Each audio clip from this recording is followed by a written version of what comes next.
The Adventures of Pinocchio by C. Collodi. Translated from the Italian by Carol della Chiesa.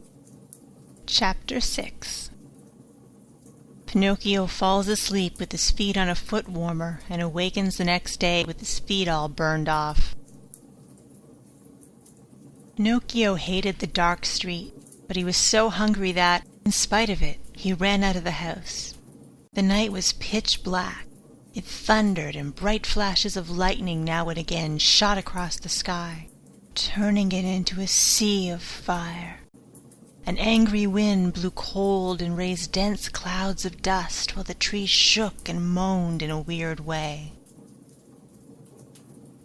Pinocchio was greatly afraid of thunder and lightning, but the hunger he felt was far greater than his fear.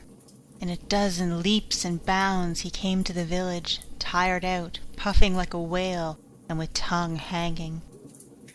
The whole village was dark and deserted. The stores were closed, the doors, the windows.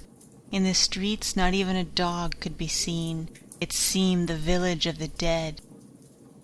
Pinocchio, in desperation, ran up to a doorway, threw himself upon the bell, and pulled it wildly, saying to himself, "Someone will surely answer that." He was right. An old man in a nightcap opened the window and looked out. He called down angrily, "What do you want at this hour of night?" "Will you be good enough to give me a bit of bread? I am hungry." "Wait a minute, and I'll come right back," answered the old fellow, thinking he had to deal with one of those boys who love to roam around at night, ringing people's bells while they are peacefully asleep. After a minute or two, the same voice cried, "Get under the window and hold out your hat."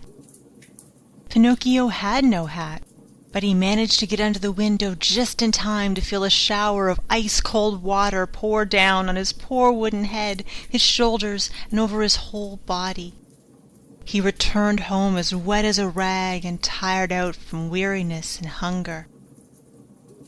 As he no longer had any strength left with which to stand, he sat down on a little stool and put his 2 feet on the stove to dry them. There he fell asleep, and while he slept his wooden feet began to burn. Slowly, very slowly, they blackened and turned to ashes. Pinocchio snored away happily as if his feet were not his own. At dawn he opened his eyes just as a loud knocking sounded at the door. "Who is it?"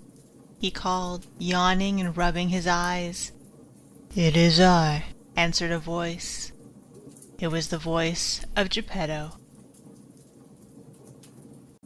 End of Chapter 6. Recorded by Marlo Diane, January 26, 2006. Pisgah West, Prince Edward Island.